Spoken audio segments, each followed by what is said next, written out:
Hi guys, in this short video, I'm gonna tell you that how you can easily hide your friend list on Facebook.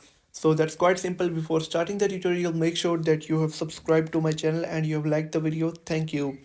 So first of all, you will have to open the Facebook application. Then you will have to tap on the menu on the bottom right corner. Then click on the gear at the top right corner to head over to the settings. Now you will have to scroll down all the way until you find how people can find you and contact you in the audience and visibility section.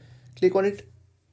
Now you can see on the second option there is written that who can see your friend list. Click on it and choose only me.